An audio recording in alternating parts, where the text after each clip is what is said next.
हाफिज सईद के बेटे हाफिज अब्दुल रऊफ की एक स्पीच है पीओके में, जिसमें उसने कहा कि 2025 तमाम साल हम लोग जिहाद करेंगे। तो ये जिहाद का नाम लेकर, ये भारत में गलत नाम लेकर कत्ल करना चाहते हैं, आतंक फैलाना चाहते हैं। कश्मीर में गवर्नमेंट को के पास एक बहुत सुनहरा मौका है, तारीखी मौका है कि वो यकीनन पाकिस्तान को कन्फ्रंट करें, मगर कश्मीरियों को अडॉप्ट करें। तो पूंछ में जो लोगों की मौत हुई, सिविलियन लोगों की, और उरी में जो लोग जख्मी हुए, जिनके घर को नुकसान पहुंचा, गवर्नमेंट उनको टेररिस्ट विक्टिम का ऐलान करे।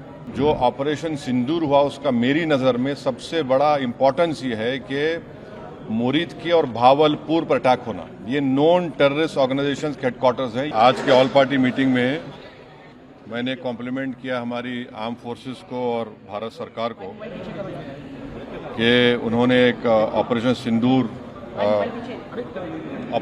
को अंजाम दिया। मैंने अपनी बात में ये कहा कि एक इंटरनेशनल कैंपेन हमको चलाना चाहिए टीआरएफ के खिलाफ, और ख़ास तौर से सिक्योरिटी काउंसिल इसको डिजिग्नेट करे, और हमको यूनाइटेड स्टेट्स ऑफ अमेरिका को ये बताना है कि वो अपने ही मुल्क में इसको फॉरेन टेररिस्ट ऑर्गेनाइजेशन डिजिग्नेट करे। और क्योंकि आप देखेंगे फरवरी 2025 में हाफिज सईद के बेटे हाफिज अब्दुल रऊफ की एक स्पीच है पीओके में, जिसमें उसने कहा कि 2025 तमाम साल हम लोग जिहाद करेंगे। तो ये जिहाद का नाम लेकर, ये भारत में गलत नाम लेकर कत्ल करना चाहते हैं, आतंक फैलाना चाहते हैं। तो यूएस को हम रिक्वेस्ट करें, उनको लॉबी करें कि ये टीआरएफ को एक फॉरेन टेररिस्ट ऑर्गेनाइजेशन बनाए, पाकिस्तान को एफएटीएफ के ग्रे लिस्ट में डाला जाए। यूनाइटेड किंगडम से हमने ट्रेड डील किया है, अब क्या क्या बहुत सी चीज़ें कम हो जाएंगी, टैरिफ कम होगा। तो हम यूके गवर्नमेंट से कहें कि वो भी टीआरएफ को बैन करें, और यूके ट्रेजरी पाकिस्तान को सैंक्शन करे। यूनाइटेड स्टेट्स से हम ट्रेड डील करने जा रहे हैं, और यूएस प्रेसिडेंट ने कहा कि ज़ीरो टैरिफ होगा एग्रीकल्चर पर। तो ये मोर द रीज़न है कि हम यूएस भी इसको कबूल करें।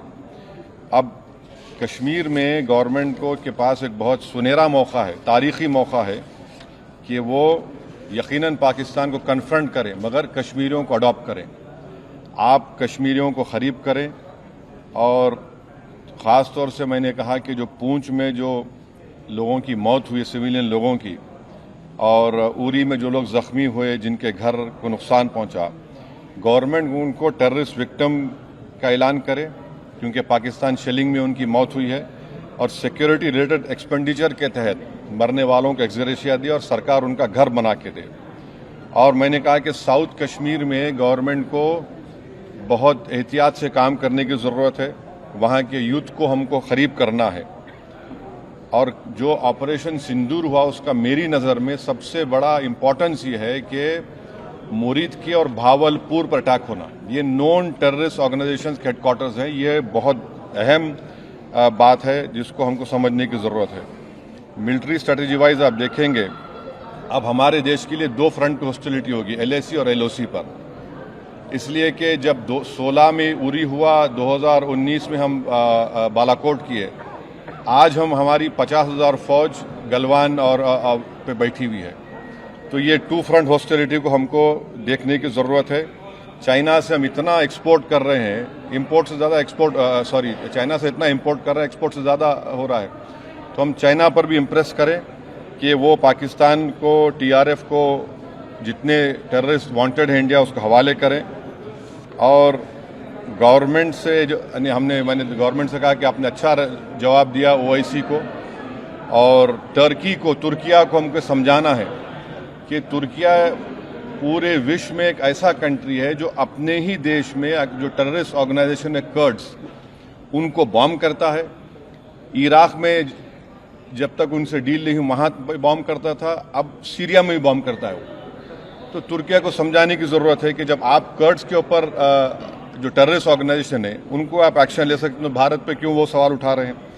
और हमने कहा कि ये आज पाकिस्तान इसको और एस्केलेट ना करे। इस सिलसिले में आज ईरानियन फॉरेन मिनिस्टर दिल्ली में है, सऊदी फॉरेन मिनिस्टर भी दिल्ली में है, और जो देश में मैंने कहा कि जो एक यूफोरिया है, इसको सरकार को देश को और मुत्तहिद करने के लिए और देश को ताकतवर बनाने के लिए इस्तेमाल करना पड़ेगा। और जो लोग मैंने जिक्र किया हिमांशी, उस बच्ची का जिसने अपने पति को खोया 6 दिन की शादी के बाद, कि किस तरह सोशल मीडिया पर उसके ऊपर रिकेक हमले किए गए। और आखिर में मैंने कहा कि न्यूयॉर्क टाइम्स, रॉयटर्स और CNN ने एक कहा कि बठिंडा में एक रफाल गिरा है।